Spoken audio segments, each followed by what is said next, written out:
Hello and welcome to Planet Power Tarot. This is for the sign of Virgo for the month of October 2022. Now I like to start out with an oracle card to get the theme of the reading. And I also like to start out by thanking you for stopping by and spending some time with me. I'm honored. All of my cards have been shuffled prior to filming, but I will give them a quick shuffle before we begin. Trust your gut feeling. Let your heart lead you to who you are. A message on intuition. I like it. We're going to get an animal spirit guide too.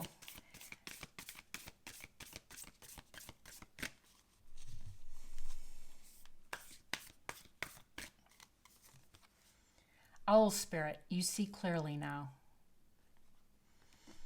Yeah, you do, because you're listening to your gut. You're listening to your instinct. You see it all. All right, Virgo. So I am going to get, these cards are a little sticky. I'm going to get a few cards laid out to give us some guidance. And we'll begin by looking at your sun sign and your ascendant sign.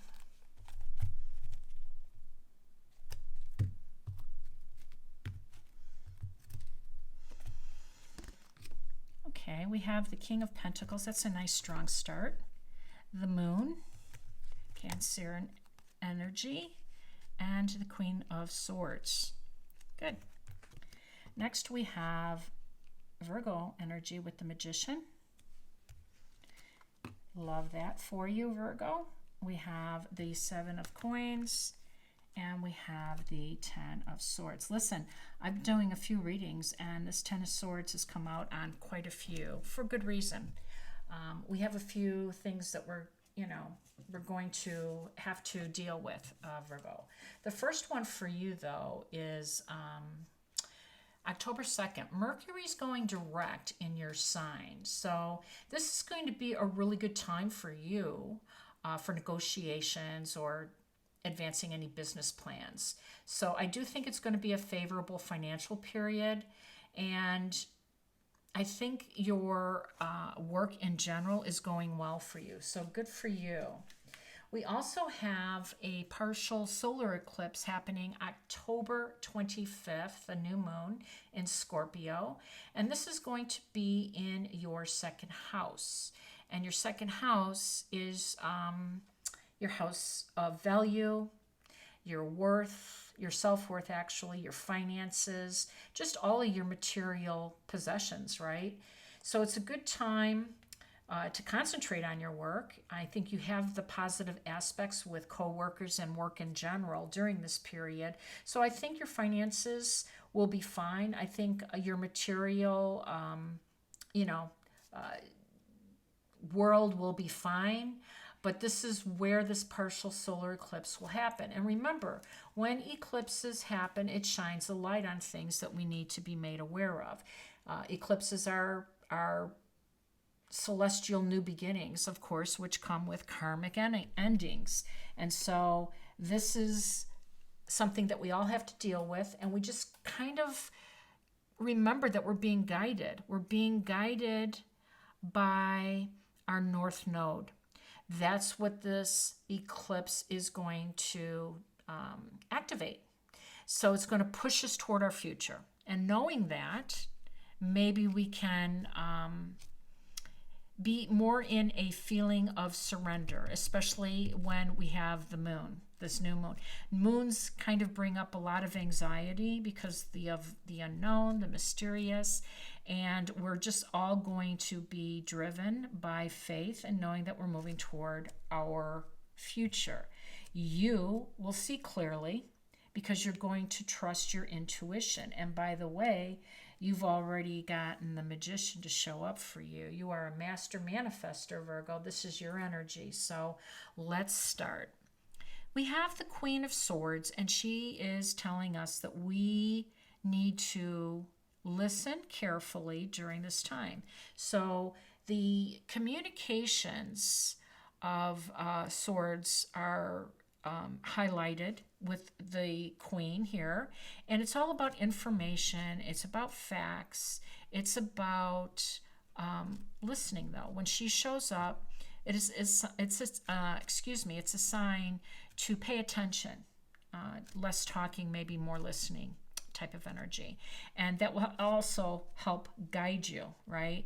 It will help inform you along with your intuition. And that is what the moon card represents. Even though this is Cancer's energy, we are all born with intuition. And this is the most intuitive card of the tarot deck, so that it showed up with this oracle saying, trust your gut feeling. We're already in synchronicity here with this. So I love it for you. I do. Now, the King of Pentacles, he's wise. He's a little bit older, and he is established because he had great success. So you have the benefit of wisdom. Someone around you, maybe a mentor, maybe a boss, personal relationship. This is a time to lean into these people around you, because don't forget, everyone around us in this world, we're learning from each other, and we're helping each other through this life experience, right? This life experience that we have all agreed to for the evolution of our soul. This side of the cards really represent your adventure, your life adventure, your ascendant sign, how you want to move through this world and show up, people. It's your ego. It's your first house. And over here, this side of the reading speaks more to your sun sign, which is, of course, Virgo, and we all know that because it's based on our birthday. And we need to be in balance with both of these. To have a good journey, to have the evolution, right? The growth that we're all yearning for, both on a physical level and a spiritual level. And I have to say that our souls have great reverence for our life because they understand that we must coexist, right?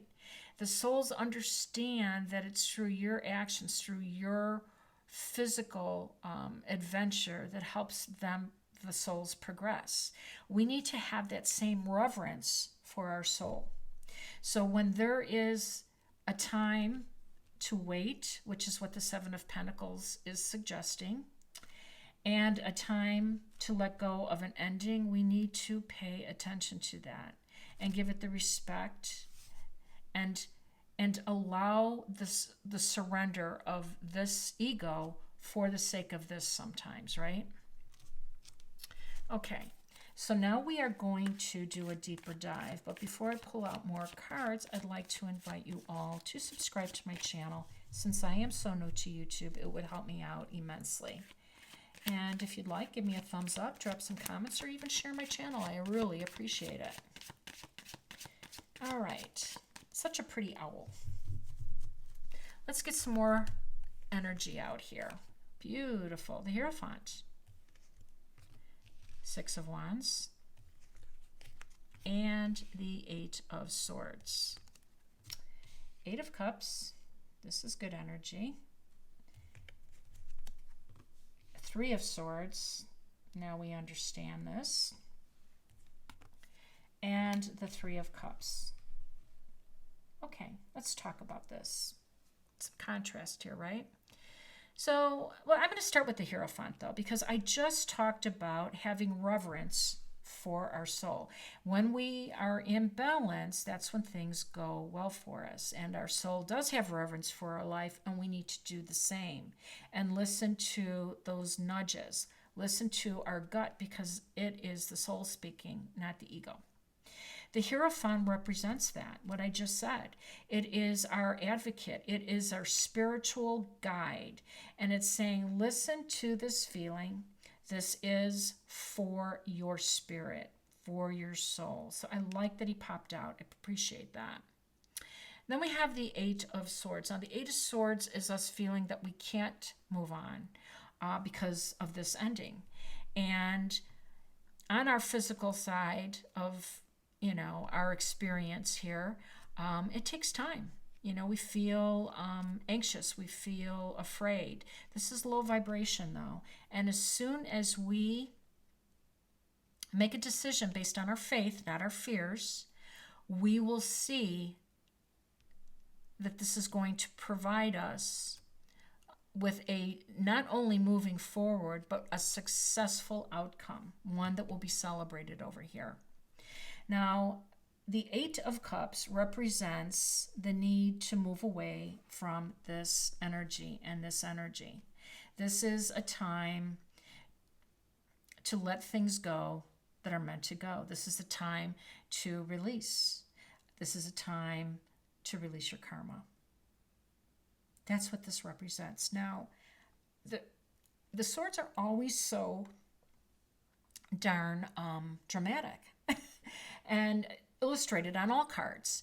And there's a reason for that. I mean, I think the artwork is beautiful on all cards, and I'll be using all different cards because I'm an artist, so I represent the art world and understand that we have to support all areas of that. But what I want to say is this is a dramatic time. That's what eclipses do. They're wild cards. It's drama. It could be shocking to some of us. But I am so always respectful of what we all have got to move through, whatever energy that is. And even this hurtful energy that you are going to move through, there will be a day that you will be celebrating on the other side of this. So listen to your gut. You already know this. I don't think that this is a surprise to any of you, actually. That's what I'm getting. It's just that we've been hesitant, right? That's what this is. The Eight of Swords over here is saying, I'm just not ready to let go of this. I'm just not. So eclipses come in, and they're like, well, it's over, and it's time to move on. And this no longer is going to be an obstacle in your karmic path. That's what this reading says to you. So I know it's a strong message, Virgo, but you have the blessing of this energy, this universe that is assisting you during this eclipse time. So I hope that you enjoyed the reading, and I hope that you drop me a comment and let me know how things turn out for you. I am wishing you all balance, peace, and harmony. I will see you soon.